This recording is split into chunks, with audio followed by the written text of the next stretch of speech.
Hi everyone, welcome to Ask the Egg Whisperer. This is a little bit different location than you guys are used to seeing me at, and it's because this is my bedroom. My first case was this morning at 6:30, and then I saw a whole bunch of patients in the office, and I zoomed off to San Francisco to do more procedures, and I zoomed back home, and now I'm here. So I'm like, I'm not going to run back to the office. I'm just going to come right here, change my clothes real quick, and talk to you guys and answer your questions. So welcome to Ask the Egg Whisperer. Thank you for joining me again. And I love hearing from you. I love getting your questions and I love answering them. And I love the community that we're building so that people can listen in and they're like, oh wait, that's just like me. I'm totally not alone, because no one doesn't know someone anymore who has gone through IVF or has had a miscarriage. No one can say, I don't know anyone who's gone through that anymore because of programs like this. And you guys are talking about it and empowering one another. We got to break that stigma and keep fighting the fight. So let's get started. So the first question comes from Helena, and Helena says, after stopping the birth control pill, is there any reason to wait a few months before trying to get pregnant? After the first egg is released, after stopping the pill, is that egg potentially weaker, riskier, or prone to miscarriage? So Helena, actually, that's a myth. A lot of people are actually told once you stop birth control pills that you need to wait a certain period of time to get pregnant. That's actually not true. There's a reason why you have to take a birth control pill every single day. And the reason is if you don't take it every day, guess what? You'll ovulate through it. Some studies have shown that you're actually the most fertile right after you stop the birth control pills. Isn't that cool? Once you stop them, your brain is like, oh my God, no one is trying to tell me to shut up, and I'm going to do my thing, and I'm going to secrete that FSH hormone. I'm going to kick out an egg. So if you're someone who finds that you can't pick up an LH surge, your period's just not coming, go to a doctor. Get your levels checked. You know what I'm going to say next? Get that tushy checked. Do your FSH, estradiol, AMH. Figure out what's going on. If you need to do other hormones like TSH and prolactin, go ahead and do those hormones too. So no. To answer your question, Helena, taking the pill, stopping it, and trying to get pregnant right away is a totally safe thing to do. You don't need to do a post-birth control pill washout or a detox or anything like that. However, that does sound like a cool thing to do, but it actually isn't a thing that you actually need to do from a medical standpoint. Okay, this next question comes from Allie. Allie says, I'm almost 36 and I've been trying to conceive my first child since January of 2018. My first egg retrieval antagonist protocol with HCG trigger in July 2020 produced 1 embryo, 4AA, untested, 15 eggs, 9 mature, 6 fertilized, 1 blastocyst. My retrieval resulted in a blood clot. I had a DVT, so we had to take a break from treatment. In January, we did our FET with a modified natural cycle to limit my estrogen exposure plus PIO and antihistamine protocol. We just found out it failed. I've had an HSG and SIS, and both were normal. My FSH is high at 11, AMH is 3, so egg quality is a concern. My husband's semen analysis was normal. I'm considering an ERA with Receptiva test before another round of IVF. While I don't have endo symptoms, my mom had endometriosis, which makes me concerned. My DVT was traumatizing, so I'm hoping to do 1 final IVF cycle. What do you suggest to increase my odds of success? Okay, here's the deal. First of all, Allie, I'm super happy to know that you already have a child, and now you're trying for baby number 2. Since you're almost 36 years old, and it sounds like you could still make more eggs if you needed to, meaning you can go through another IVF cycle, I think that, oh wait, you're actually sharing that you need to make more embryos. You have to. I totally get it. It is traumatizing. So what I'm getting from what you're saying is you got 1 blastocyst, you transferred it, didn't work, and now we need to try again. So as far as increasing your odds of success, I want to know, number 1, did you do genetic testing of the blastocyst? I know you have 1 healthy baby at home, but would it make sense actually to consider doing a karyotype for you and your husband? Because 15 eggs, 9 mature, 6 fertilized, and 1 blastocyst is a little bit lower of a blast formation rate. And I know you shared it was a 4AA untested, but I do think that maybe this time either consider testing it before you transfer might prevent you from having to go through more testing like the implantation testing that I always talk about if you really don't want to do it. So let's break it down. We got your diagnosis, which is a high FSH, and that's really it. Your AMH is really high. So we have a decreased blast formation rate, okay, or low blast formation rate. You already told us that semen analysis was normal, and then we have an implantation issue, but we don't really know if it's just because that embryo happened to not be normal. You've had a pregnancy in the past, so obviously we've overcome that in the past. And then the other thing is we have a family history of endometriosis, and then last but not least, obviously you have that DVT that put a big kibosh on things for a little bit of time. So let's talk about preparing your eggs for another egg retrieval. So I would do that with NAD, CoQ10, all the egg quality supplements I usually talk about, living your healthiest healthy life, like Samantha Harris talks about. I interviewed her for the Egg Whisperer show, and it was so fun to have her on. So you guys got to watch that episode. It's pretty inspiring. So make sure you're doing that. And then as far as a protocol goes, in patients like you, I don't want to harm you, right? Like I want to make sure that you are at no risk of throwing another clot. We want to make sure we understand everything about you from a genetic standpoint and look at your thrombophilias and see if you have factor V prothrombin gene mutation, MTHFR, make sure we've looked at all of that stuff. And then I would do the following in a protocol for you if you were my patient. I would have you take Femara during the entire cycle. So letrozole every single day, and even after trigger shot, believe it or not, to keep the estrogen away. And then also stimulate your ovaries. I think that's kind of confusing for people because they're like, wait, if the estrogen is low, how can I still be making eggs that are good? And the answer is you totally still can. So letrozole is a beautiful steroid that can minimize the amount of estrogen exposure, especially if there might be, I'm getting hot over here. This is the sweater. Isn't it pretty? My mother-in-law got me for Christmas. She has the best taste ever. And it doesn't help that I have a cup of coffee in my lap that's making me really hot as well as I'm sitting here answering these questions. Whew. Okay, so back to my answer for you is HGH won't increase your risk of a blood clot. So consider adding that if your doctor agrees. If you haven't done acupuncture already, consider doing that. And then it might not be a bad idea to just humor me and do a sperm DNA fragmentation test. I know we think that the embryo progression thing and the blast formation rate is probably related to egg quality, but we can't be so sure. And maybe ask your doctors for the official reports, including the semen analysis on the egg retrieval day, and see how sparkly the sperm was. And depending on how sparkly it was, you can then see whether you should put the sperm through a fitness challenge and have him take more supplements and eat less processed foods and drink less alcohol, all the stuff that's kind of boring. But you guys know that it's all for a good cause. This next question is from Jane, and Jane says, hi, Dr. Amy, I'm 40 and I've been trying to conceive for 1.5 years with no luck. All my labs are normal. My husband's sperm is also amazing. We've done 3 IUIs with letrozole, 5 milligrams days 3 through 7. I've had 3 follicles each time, with the largest being 16 to 18 millimeters at trigger. I seem to have a natural LH surge before my follicles are able to grow larger. What would be the reasonable next step? Should I try IUI with injectables or move on to IVF? Thank you so much. Okay, Jane, here's the deal. You're 40 years old and you want to have a baby. You want to be as aggressive as you feel comfortable being. If it were me, I would be like, Jane, what's up? I want to do IVF on you, right? But if you're like, no, Amy, I don't want to do IVF, then I'd be like, that's okay. Let's try and grow the entire cohort of eggs that you have. It sounds like you're doing a really good job by growing 3 follicles each time, but we got some other tools in our toolbox to help in a case like yours, grow them all to maturity. And guess what? You can actually use a lot of the same drugs that you use for IVF and IUI. Yes. In IVF, we use a medication called an antagonist. So an antagonist actually tells your brain not to send that LH surge to your ovary so you don't ovulate early. You don't ovulate before the egg retrieval. And guess what? You can actually use that same drug in an IUI cycle as well. So I would put you on the Femara. I might even add a gonadotropin like Gonal F and then bring you in. And once you have a 14 millimeter follicle, have you start taking the Ganarelics, bring you back in a couple of days later, do the trigger shot and IUI, and voila, there you have a very aggressive hybrid IUI cycle with a pretty good pregnancy rate. And now you haven't ovulated early. And that makes me very frustrated when that happens because I'm just like, no, it happens rarely.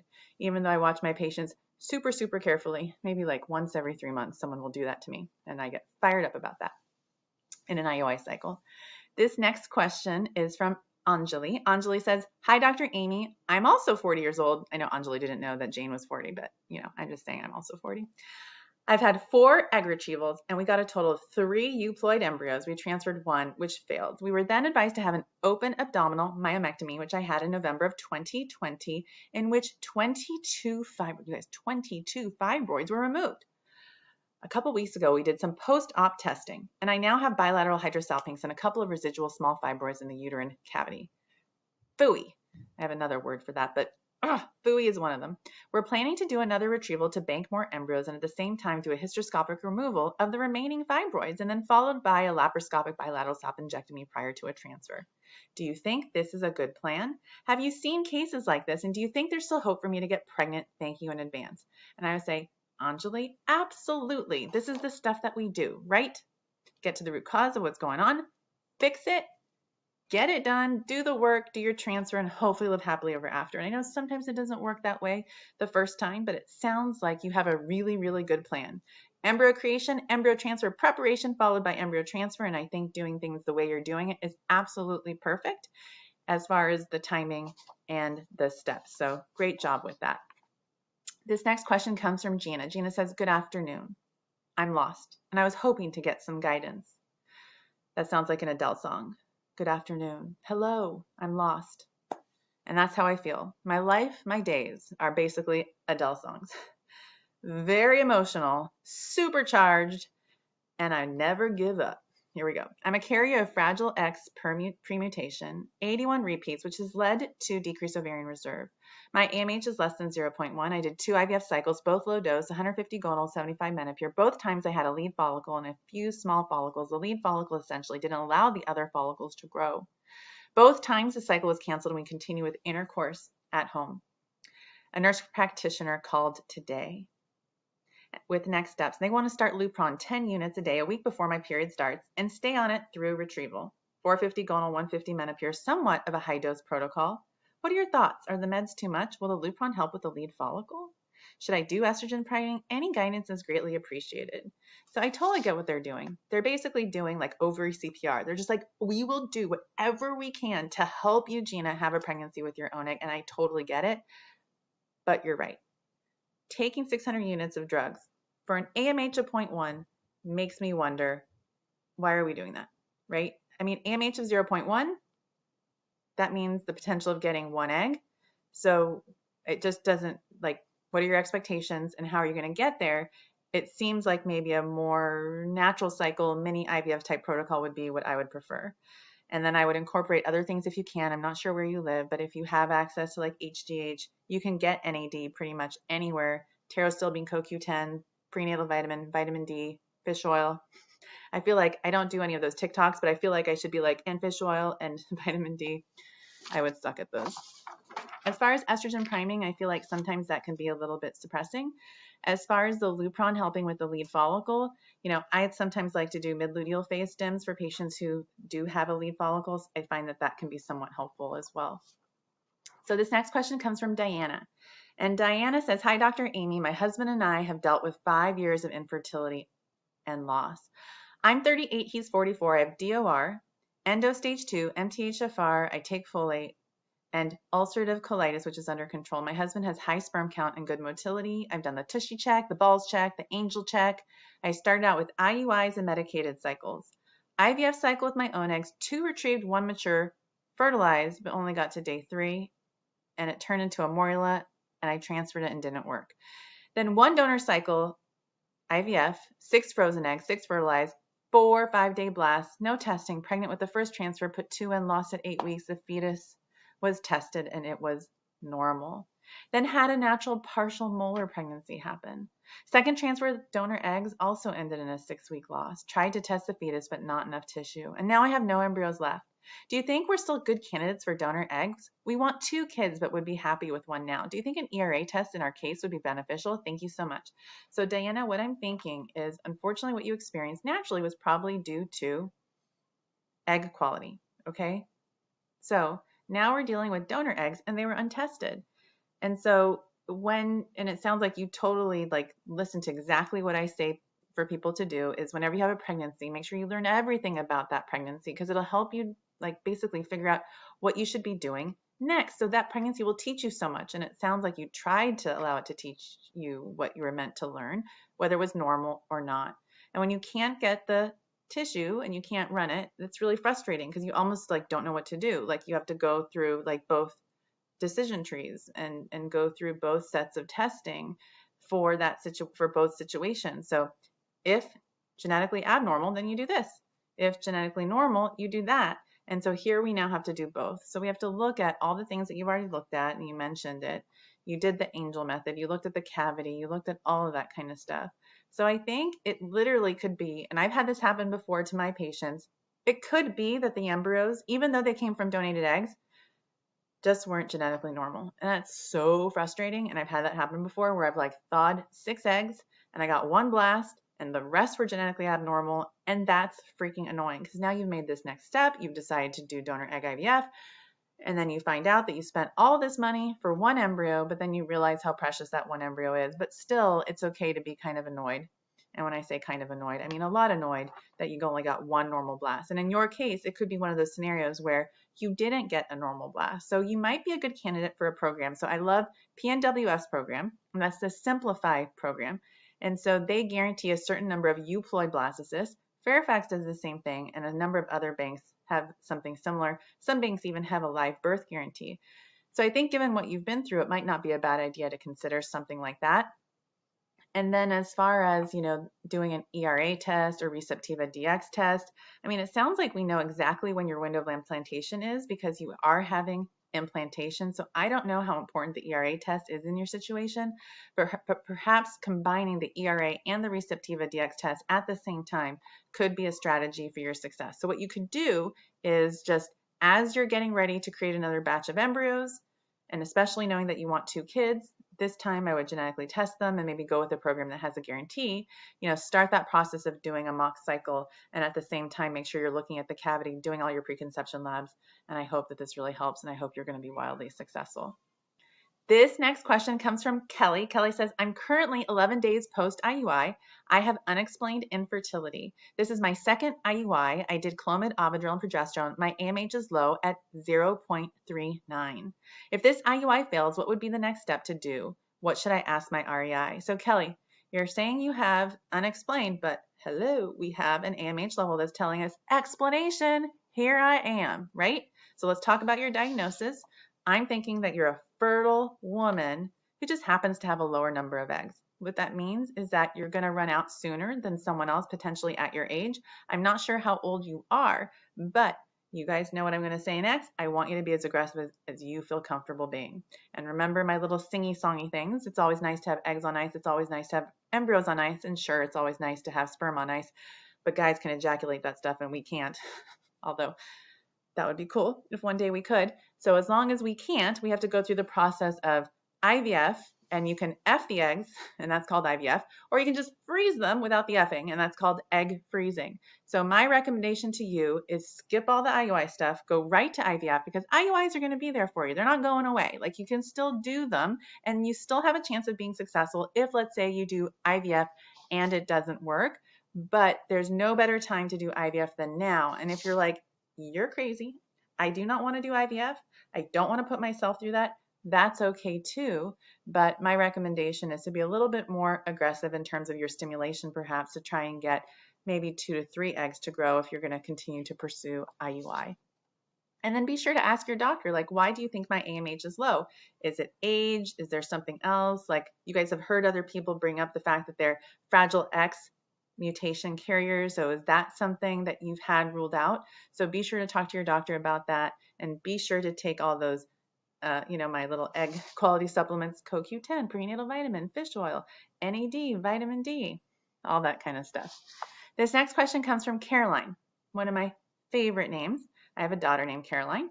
Hi, Dr. Amy. My hubby and I have done 2 rounds of IUIs, and we're ready to move to my first round of IVF this cycle. At baseline, we found out I have a 5.4 centimeter cyst covering my right ovary. My clinic put me on prometrium and estrogen and had me back a week later. The cyst is now gone. It's February 1st. My cycle day 1 was January 23rd. I start stimming on Gonal-F and HCG on Thursday and go back for an ultrasound February 8th. Aren't I starting stim extremely late? My other IVF cycles, and I've heard you speak of the same, that I researched that you start on cycle day 1 through 10. I'm afraid I might ovulate too soon. Would they possibly have me take Cetrotide or a similar medication to prevent pre-ovulation? Thank you so much. I love your show. You're so personable and funny. Okay, thank you, Caroline. What I find really funny right now is this is it right there on my face. I'm just like, no, go away. They just don't listen to me. I wish they did. So as far as the protocol that you're on, what I'm thinking is that what they put you on is a combination of progesterone and estrogen, and that's kind of like being on birth control pills. So they kind of use like a bioidentical form of birth control pills to control your cycle. So that's potentially what they were doing, and they kind of might be thinking that maybe that would suppress you enough so they can start you when they started you. So I'm not sure what they were thinking, but I would ask them, and maybe they're trying to go for maybe a random start or a mid-luteal phase start. But you're right, you can start meds cycle day 1 and stim through day 10. You can start meds like right after ovulation and keep stimulating after ovulation, and that's a mid-luteal start. And you can also do a random start and you just kind of stimulate right through ovulation, literally. Like you can ovulate the dominant egg and just keep going and get the cohort of eggs that you're meant to get. So we can be super creative with how we stimulate people, just depending on when you show up and how your eggs look. I mean, sometimes I see patients for their lining check as their frozen embryo transfer. I'm like, why weren't these eggs there when we were doing retrieval cycles? Like, where did they come from? But that's just how I think. But you're right to ask that question. But I would say that I hope that your stimulation went very, very smoothly. And I imagine that they probably used an antagonist as well to prevent ovulation. This next question comes from Jamie. And Jamie says, I keep hearing about this idea that high amounts of meds during ovarian stimulation can be bad for egg quality. In fact, I see women above 40 talking about mini IVF with the idea that egg quality is better with less meds. At the same time, I always hear that IVF success is a numbers game and we want to get the highest quantity of eggs possible. I'm 40. I'm curious, is there research that aggressive stim protocols reduce quality of eggs, or is this a myth? So Jamie, here's the thing. When you're over 40, you have a small number of eggs. So what it doesn't make sense to me to do is like blast your ovaries with like 900 units of medications a day. That makes no sense. Most studies agree, or show, I should say, not agree, because you can find a study that basically says anything nowadays.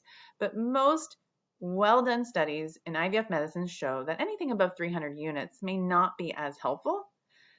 So if you have a low number of eggs, you don't need to take a high amount of meds to talk to your low number of eggs, right?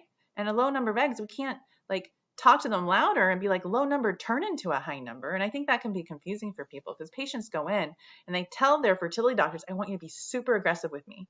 I'm like, well, I'm going to start off with fertility pills first, and then I'm going to add the injections. And they're just like, no. That's not aggressive. Like, why would you do that? And I'm like, well, you have 5 follicles. I'm trying to get all 5 to grow, and I don't need to blast your ovaries. And I don't necessarily know that blasting them will produce, lower quality eggs, but it just doesn't make sense to me. These medications are expensive, really expensive, and I don't know that people need to spend like $8,000 to grow 2 eggs when you can spend maybe like $1,500 to grow 2 eggs. Okay, this next question is from Brooke. And Brooke says, I'm 31. I have unexplained infertility. I just finished a stim cycle. After being on birth control for 1 week, my period never came. After 4 weeks, my doctor checked my levels and I had thick lining and a large follicle, but my progesterone was 0.8. It's never been that low and I've never had an issue with ovulating. Could it have been the stim meds? What do you suggest I do? So Brooke, I'm super curious. Since you sent in this question, did you have your period? So believe it or not, you can actually ovulate when you're on the birth control pills. And that's why you didn't get a period, because you ovulated. And so when you stopped your pill, your cyst of ovulation was making progesterone. And now that your progesterone is 0.8, your period's going to start. So I wouldn't worry about it. I would just say, wait. And if you still haven't had a period, start progesterone, induce one, check an AMH, see what's going on, do an FSH estradiol, but I imagine that everything is totally okay. This next question comes from Lisa. And Lisa says, hi, Dr. Amy, wondering your thoughts on a mosaic embryo low level 6AB. What are some factors to consider before a transfer? And what would be considered risk factors? I'm 38 with a history of uterine fibroids, which have been removed, otherwise a healthy woman with no medical conditions. Okay, so here's what I'm thinking. If you have the opportunity to make more embryos, make more embryos. We know that low mosaics turn into gorgeous embryos Not all the time, right? And what I mean by that is probably around 60% of the time you'll have a negative pregnancy test, or you might get pregnant and have a miscarriage. And so as long as your heart is prepared for that, it's okay. But I feel like if it's your only chance of having a pregnancy with your own eggs, I do think, and I know like there are other doctors that may not necessarily agree with me, I do think it is okay to take a chance with a mosaic embryo because there's tests you can do in pregnancy to reassure yourself that it is a healthy pregnancy, like the NIPT, the CVS, the amniocentesis, anatomy scan. So there are things that you can do. And I would say talk to a genetic counselor, talk to the genetic counselor that's affiliated with a genetic testing company that you worked with, talk to your fertility doctor, talk to a high-risk OBGYN, and then see how the information makes you feel and then make the decision that's best for you. But I'm one of those doctors that gives every single embryo a chance for pregnancy, as long as my patients understand what the risks. And I've definitely had patients miscarry high mosaics.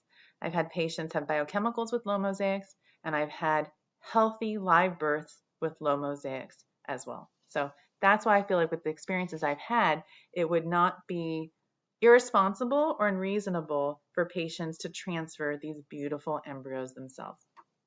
Okay, great question, Lisa. Okay, this next question comes from Carrie. And for you guys who are joining, who are confused, like, where am I? Where is she? What has she done with her office? I just ran from the operating room to another operating room, and now I'm in my bedroom. So I decided to just throw on a sweater. And I realized it's a cashmere sweater. And I'm very, very hot in this sweater right now. Whew, it's very hot in here. And I realized that the heater is over there, and I didn't turn it off before starting this. And I have a cup of hot coffee that I have on my legs, so not helping me one bit, but I'm going to power through. So this question comes from Carrie. Carrie says, "Hi, Dr. Amy, I'm 26. I have PCOS and we're using donor sperm due to male factor infertility. We just did our second retrieval. We got 17 eggs, 11 mature, but only 4 fertilized, and we ended up with a 4BB and a 4BC blast. Which would you transfer first, and what medication protocol would you recommend if we did another retrieval? 75 Menopur, 250 Follistim doesn't seem to be working well." Okay, here's the deal, Carrie. When people have PCOS, I want to heal that PCOS, and that's HEAL. I want to look at all your hormones and make sure they're balanced first. And what I mean by that is your testosterone level, your hemoglobin A1C, your vitamin D, your prolactin, and your TSH. I want to make sure, I think I already said cholesterol, but especially your testosterone level. So I feel like you're going to get better quality eggs if your testosterone level is normal before you start IVF. And there's so many different ways of doing that. There are nutraceuticals that you can take, like lipoic acid, N-acetylcysteine. You can do Ovasitol, for example. You can also take prescribed medications like spironolactone, the birth control pill, and metformin. So make sure that you go to your fertility doctor and you say, "I'm here.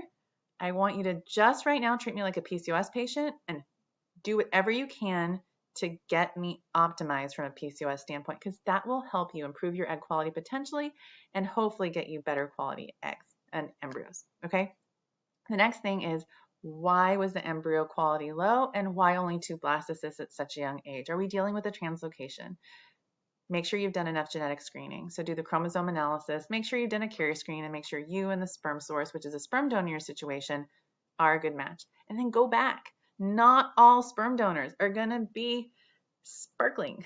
Like, I've seen it before. Like, I've had a patient who's one sperm donor and I got like the worst embryos. And I'm like, this has to be the sperm. Like, I don't see anything wrong with my patient's eggs. And I was right. Then the next cycle, I'm like, holy smokes, almost every single egg turned into an embryo and was a blastocyst. And that's because we listened to our gut and we switched the sperm and we got a different sperm donor. So that's the other thing to think about. Talk to the sperm bank. Be like, what's up with this donor? Give me a history of live births. How many times has he donated before? Is there anything else that we should know? Do you have any updates for us? And then maybe reconsider using this donor. I mean, it's hard because you already have embryos from the donor, but that's something that I would think about if it were me. As far as which embryo to use first, I'll tell you what I think. I know this is a little controversial, but my goal is to give everyone a 50% chance of having at least one baby. And with a 4BB and a 4BC, untested, that's basically what you're probably going to get. And so I sometimes would strategize in this way. I would say, look, let's thaw the 4BB, and if it doesn't look gorgeous and amazing, and we'll wait a couple hours after we thaw it, then let's maybe thaw that 4BC and put them in together. So that's something that I would consider doing. So I would definitely transfer the better quality embryo first, but if it didn't look gorgeous on the day of the thaw, like it just wasn't expanding the way you would expect it to, not because you froze it, because that's what's going on and you're learning more about the embryo as you continue to culture it, then I would transfer or potentially consider transferring both embryos. As far as medications to put you on, some things that I put patients with PCOS on: naltrexone, dexamethasone, and we talked about all the supplements that I put my PCOS patients on. So that's what I would do for you as well, because it seems like we might be dealing with an embryo or egg quality issue. I would consider HGH, believe it or not. I know you're only 26, but I'm like, we learned a lesson. We're going to take those lessons and apply it to your next IVF cycle. At 26, these things can happen too. I know it sucks, but I don't want you to go through another cycle and be like, oh wait, there is an egg quality issue here that we need to be paying attention to, and not have people say, oh honey, you're just so young, you don't need to worry about it. I call that the pat rub. So it's patented. That's trademarked. The pat rub. Like, oh honey, you don't need to worry about those painful periods. Wait 10 years and then maybe, someone will pay attention. I'm just being a smart ass. You know what I'm saying? Okay. This next question comes from Ellie. Ellie says, what could cause follicles that were more than enough to produce mature eggs and estrogen levels that coincided to produce only one mature egg out of 9? I have one ovary and an AMH of 2.15. I stemmed for 9 days. Protocol was Menopur 150, Follistim 150, 250 Ganarelics, and 80 units of a Lupron trigger. My AMH was redrawn last week and dropped from 2.19 last February to 1.12. My clinic said they've almost never seen this. I've always responded great to my IUI protocol and got pregnant on our first IUI, which ended in a miscarriage at 7 weeks. Okay, so I'll give you the answer. Drum roll, please, or I should say egg roll, please. I do that in my office. It's very annoying. I go on my ultrasound machine, I start tapping it, and I go, egg roll, please, before I do an ultrasound.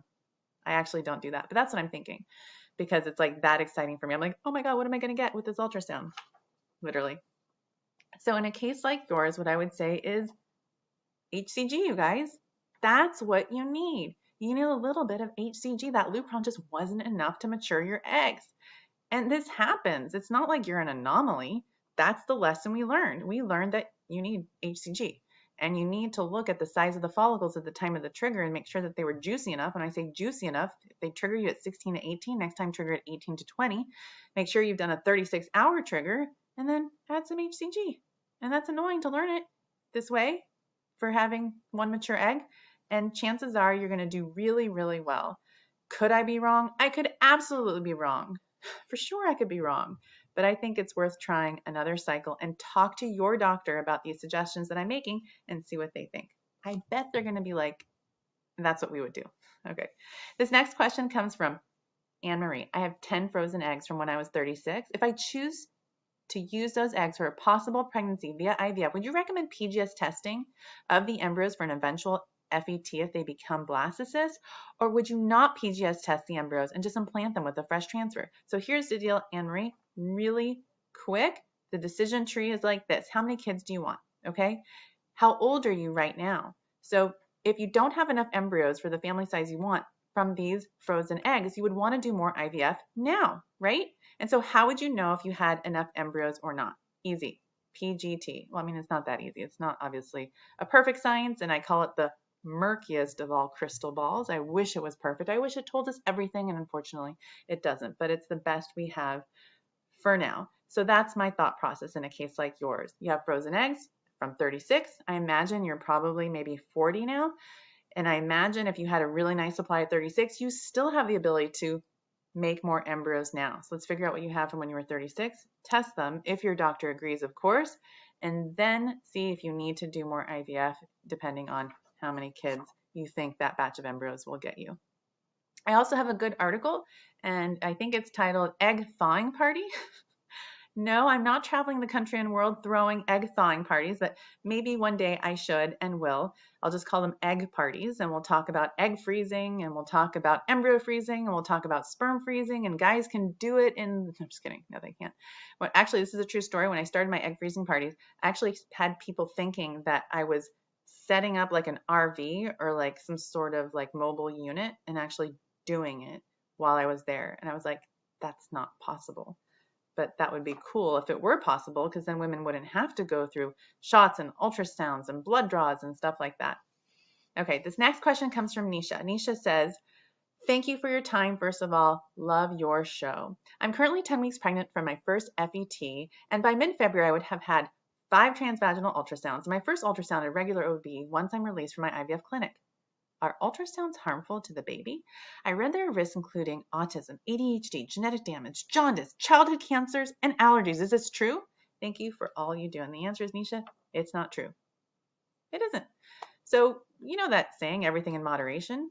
So I don't necessarily think that people should have scans like every single day, but if you're having a scan once a week for a minimal amount of time, once every 2 weeks because you have a high risk pregnancy, you're not going to cause damage to your baby. You just aren't. If you were, then there would be some sort of like national registry for patients who've had ultrasounds where you register and they track your, outcomes, but I can trust you there is no such thing. So you can be really reassured. And I have patients that actually, that's one of the first things I say when I do a patient's first OB ultrasound. I tell them, I want you to know that this ultrasound does not cause autism does not cause birth defects. And then they look at me, they're like, how did you know I was going to ask that? I'm like, I know, because everyone asks that. And you're not asking that because you're like, you don't trust me. You're asking that because you're such a caring person and such a good mother that you're worried and you want to make sure that nothing is going to hurt your baby. And I get that. Okay, this next question comes from Margot. Margot says, what is your opinion of stimulant therapy? Oh, that sounds sexy, but it's not about sex. Stimulant therapy for ADHD on fetal development during pregnancy. So as far as ADHD medications during pregnancy, I actually recommend to my patients, stop taking them, right? I don't really, I do have patients who need them for for lots of reasons, very, very low dose. And, I'm okay with that. I talk to their psychiatrist. You can imagine I talk to a lot of people to take care of my patient. It's always often a lot of the times a group effort. So I will do that. But in general, if someone can come off of that, before pregnancy, that's great. Otherwise, a low dose is fine. But I'm not worried necessarily about it causing any problems with fetal development. So this next question comes from Ava. And Ava says, hi, Dr. Amy. I'm a couple weeks shy of turning 35. I was diagnosed with PCOS when I started trying to conceive, 2 rounds of IVF, and the 4th transfer is next month. Still no pregnancy. The first one was a chemical pregnancy, and I got my AMH checked before starting transfer meds, and it's 1.06. I'm confused. I thought I have PCOS, and that meant having a higher AMH. When I stopped birth control pills, I got acne, weight gain, hair loss. I have insulin resistance, and I was told that I have a string of pearls when they initially diagnosed me via ultrasound, and when I stimulated, I only got 9 to 10 eggs each time, which resulted in 3 to 4 normal embryos. I always hear of PCOS patients getting tons of eggs. Do I have an egg quality issue? Should I be worried? Do I have the right diagnosis? Sorry for multiple questions. Ava, I know it's confusing, but the reality is you can actually have both. You can have decreased ovarian reserve and have polycystic ovary syndrome. So polycystic ovary syndrome patients, one of the hallmarks is having over 12 follicles in each ovary, but you don't have to have that, right? You don't have to. That's just one of them. It's not required to have that.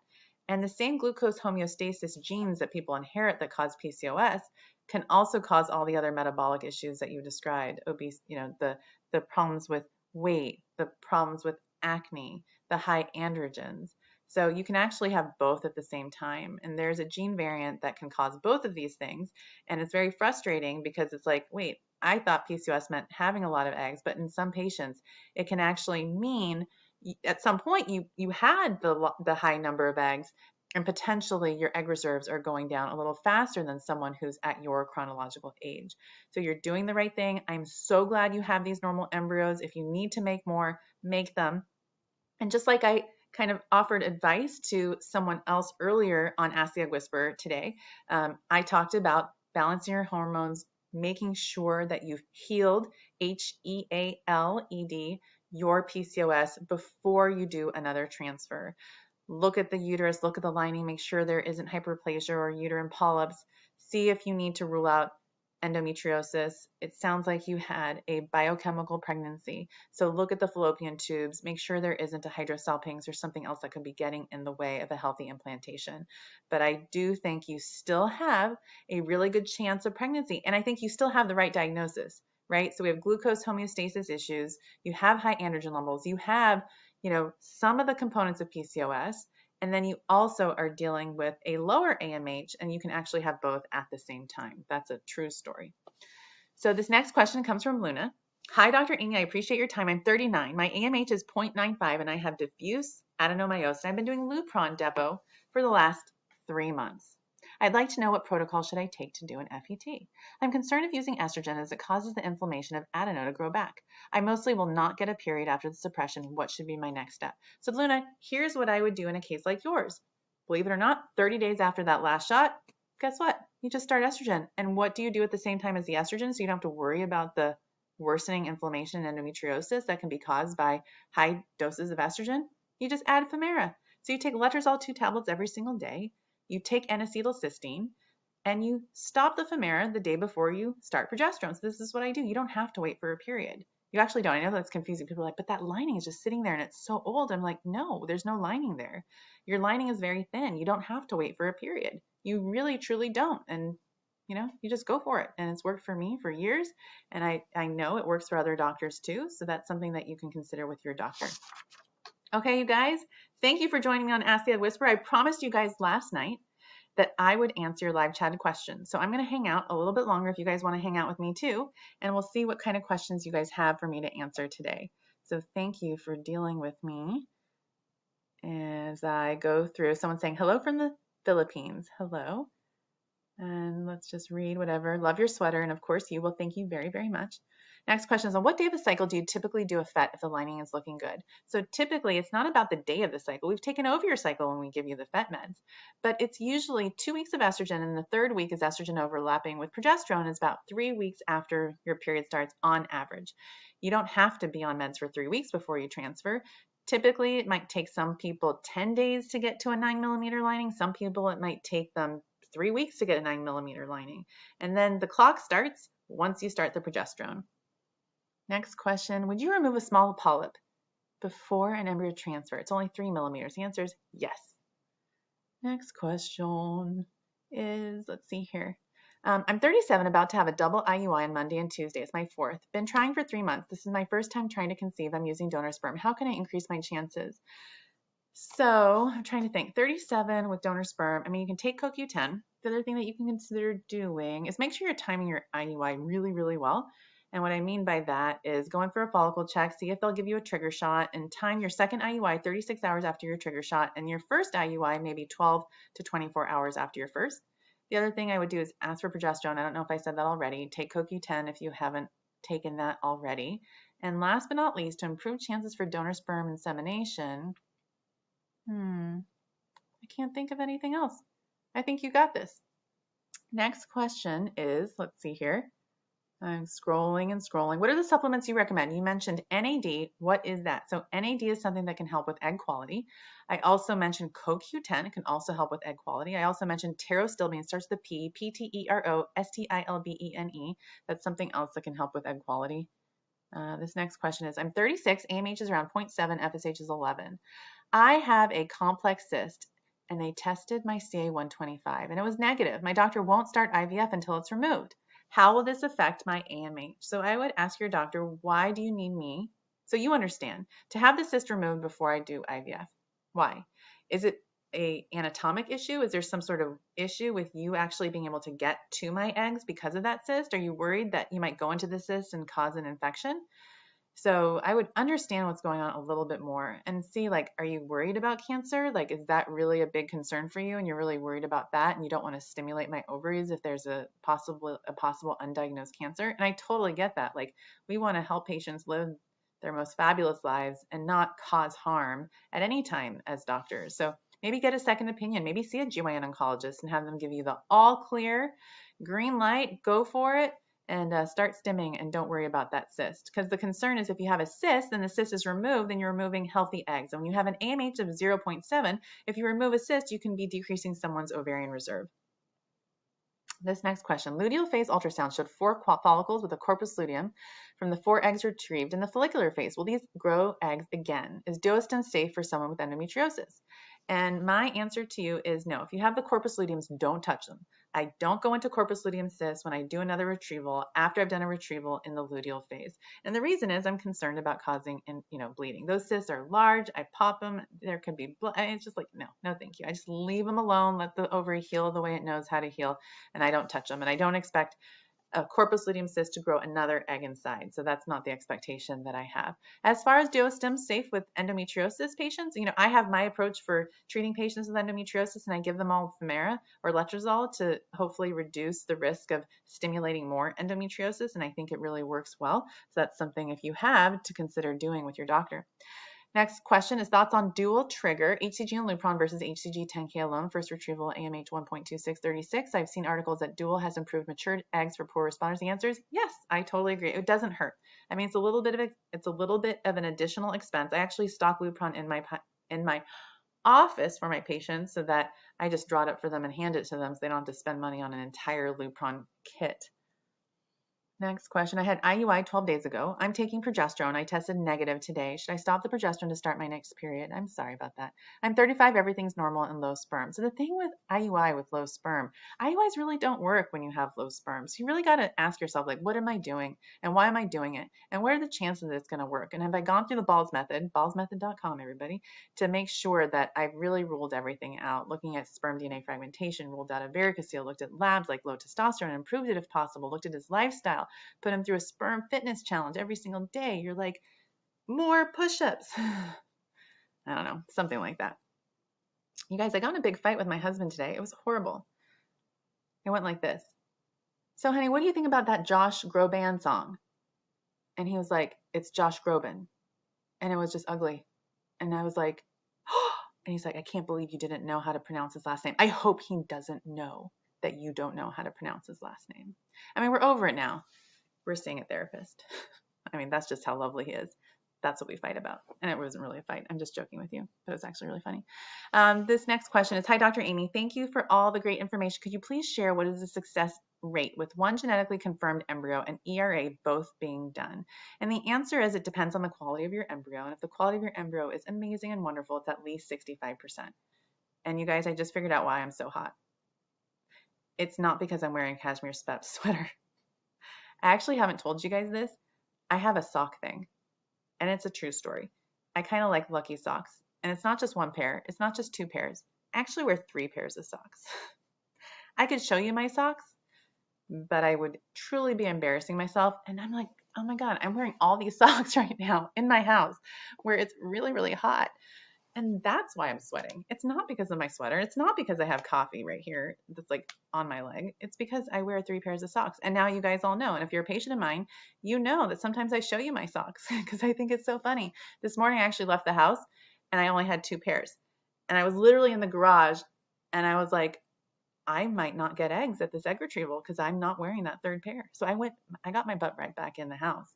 And I was too lazy to go all the way up the stairs where I am right now to get my 3rd pair of socks. So I'm wearing my husband's socks. I was actually going to show them to you. Maybe next time.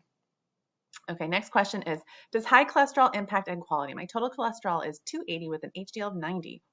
Wow, you are super healthy. An HDL of 90. That's why your cholesterol is so high. I'm not tripping. Triglyceride of 50. Oh my gosh, you are in great shape. Like, I'm not worried at all. Triglyceride of 50 is amazing.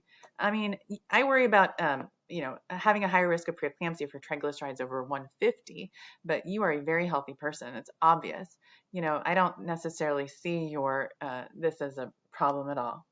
Next question is from Vienna. Vienna says, hello, doctor. I had a failed IVF. My second round is, let's see here. I think you shared some of your stats. AMH of 3.45, FSH of 4, estradiol 25, 27 follicles, and meds this round is Menopur 75, Follistim 225, HGH 2.25. Do you think that's a good protocol? I would say, yeah, I think that is a really good protocol. That sounds good. Next question. I'm currently on day 6 of IVF. Cycle 1, 300 IUs of Gonal F, 75 of Menopur, Cetrotide. I'm on day 6 and just had my morning checkup today. Sonogram found a total of 3 to 4 mature follicles. Is that a normal number? So yeah, I mean, I think 3 to 4 mature is great. It just kind of depends on what your pyramid was meant to look like. And what I mean by that is you guys have to know what I'm talking about to know what I'm talking about. And what I mean by that is IVF pyramid is something that I tell everybody to print out and take to their doctor and make sure you know what that pyramid will look like for you. And so if your pyramid should have that, where it says mature eggs in there, you put 3 to 4, if that's what your pyramid looks like, that's really good. So the answer is, yeah, you have 3 to 4 chances to have a really strong embryo, and I hope it works for you. So next question is, can people with lupus, Sjogren's syndrome, or obesity use fertility meds for IVF? And I would say, why not? Absolutely you can. Next comment and question is, my FET was yesterday. Is there a special way to lay during strict bed rest? My back is killing me. Is milk okay? So, I tell people butt to bed, butt to couch, butt to toilet, butt to chair, and then rotate. But you certainly can walk around. If you're in so much pain that your back hurts, that can't be good because that pain can prevent you from sleeping well. And we want you to sleep well to have a healthy implantation. You get it? So get up, walk around, and don't worry about it. And you don't need strict bed rest. And milk is okay. It's part of the fertility diet, actually, that was studied at Harvard at Mass General. Dairy is safe. Next question is, hi, how big would you allow a few follicles to get beyond 22 millimeters in order to allow a greater number to grow before triggering any harm in doing this? And I would say, no, it's all about balance, right? I mean, you want a really nice number of mature eggs for people, and at the same time, you don't want them to ovulate, and you don't want post-mature eggs. So it's kind of like looking at everything all together, looking at the number of days of stimulation, looking at the estrogen level, how it's how it's rising, is it plateauing, looking at the progesterone level and see what's going on there. Not everyone checks progesterone. It's something that I check. Next question is from Becca. Becca says, hi, doctor. I'm newly 34 years old with an AMH of 0.25, FSH of 19.6. I'm just beginning this journey. What would be your next recommended step for me as I wait for an appointment with you? Oh, hi, Becca. Nice to meet you. I'm looking forward to seeing you in my office. So the next best step is get on all my egg quality supplements. Do it now. Do it. If you haven't met with an acupuncturist and need a referral, call me and I'll tell you who to see. I just need to know where you live and I'll refer you to a fabulous one. And then I would take my IVF course, go to eggwhisperschool.com and take my IVF class, because my recommendation is going to be, let's consider being as aggressive as you feel comfortable being. And if IVF is that, let's start banking embryos for your future and for baby now and baby later. So that's what I would do. Next question is from Brittany. When would you recommend starting Lovenox during IVF for someone who has factor V? Heterozygous with a history of a provoked clot 5 years ago. And I would recommend taking it every single day, starting with stimulation. The only day I would give you a break is the night before the egg retrieval, and then I would restart the night of the egg retrieval. So I start everyone 12 hours after the egg retrieval, especially in someone who has a history of a provoked clot. Next question is, would you be concerned? And then you take aspirin the whole time, so no break in the baby aspirin. Would you be concerned about 3 different readings of lining, 6, 7, and 8? Would that make you wonder why there's a 2 millimeter discrepancy somewhere in the lining? And the answer is, dear infertility, it could be subjective. You have 3 different people that are looking, so that's one thing. The other thing is your lining is like a lava lamp. Literally, you put the probe in, and those lava lamps, it's like, you just stare at it, and you just take a bunch of measurements, and you're like 6, 7, 8. And then I always go with the widest measurement. I'm like, cool, we got it to an 8 while I was watching it. But if it's like 6 and it's staying there, and I just like to read it the way it is, because you really want to just see a lining that's a certain thickness, and if it's not there, I'm like, it's not there. And there's nothing wrong with waiting 1 to 2 weeks, because as you guys know, as I've said before, progesterone is what starts the clock. Next question is, thoughts on letrozole norethindrone for mild suspected adeno before FET? Side effects are brutal. Oh yeah, I would say side effects are brutal. So, there's so many different ways of taking medications to prevent side effects. So one thing you could do is maybe take the letrozole, half a tablet in the morning and half a tablet at night. I'm not sure what dose you're on. And as far as the norethindrone, maybe take 2.5 milligrams. Again, I'm not sure what dose you're on. And depending on what the side effects are, if you have a headache, treat it. If you have insomnia, treat it. If you're getting anxiety, ask for medications for it. So it's not unusual that I'll give my patients maybe a little bit of Xanax, believe it or not. I'll give them maybe a sleep aid if they need it. So it's really important to know what the side effects are to expect, so that you have the right coping strategies way ahead of time, so that when there is an issue, you know exactly what to do, so you're not suffering in silence. Next question is, how is Lupron different than Ganarelik? So Lupron prevents ovulation, but you have to start about a week before you start stimulation. Ganarelik, you can start, it works immediately, so you can start it like the day you want it to stop ovulation. Next question is, I'm a 41-year-old. I had 6 eggs, 3 fertilized, 1 blast. I'm a very healthy woman, but I'm terrified about the genetic testing. Should I be worried? And the answer is, it's totally normal to be terrified, but you got to go into it with your eyes wide open. So at 41, a blastocyst has about probably around a 20% chance of being genetically normal. So that's really sad. I mean, it sucks, right? Like these rates just are the worst. Like I wish we could have like something else we can inject into the embryo, and that would be like the fixing chromosome juice. We talk about embryo glue. It could be like the embryo chromosome fixing juice. One day I'll invent that. Hi, do you recommend lowering slightly high inflammation and cholesterol before an IVF transfer? And the answer is absolutely, I do. And the reason is if your LDL is high, your triglycerides are high, you're at higher risk of having a condition called preeclampsia that can be horrible in pregnancy.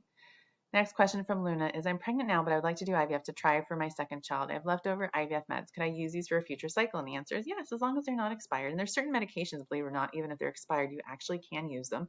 Some medications I would absolutely not use if they're expired are the trigger shot. I wouldn't use that. I wouldn't use progesterone that's expired, but like the Gonal-F, it's a month or two expired. Believe it or not, it's going to be okay. And of course, ask your doctor. Your doctor will probably say no, and that's okay too. But if you were a patient of mine, I would be like, that stuff is so expensive. It's probably just fine. Next question is from Diana. Diana said, what would be the reason why estradiol pills, orally or vaginally, would get your lining to over 9 millimeters and then only get me to 6.8 millimeters? We tried letrozole, Gonal-F, and that's getting my lining between 7 to 8. And it could be maybe that there's an aspect of Asherman syndrome or scar tissue, so you might want to consider doing a hysteroscopy to see what's going on. So 9 millimeters is actually really good. Let's see, why estrogen pills would get your lining to over 9 and then only, I'm not really necessarily, I'm sure it's me, and your question is actually really good. I'm just not quite understanding it. So next question is, do you always use HCG or double trigger? And I actually don't use one, it's not a one size fits all approach for me. So everyone's situation is different.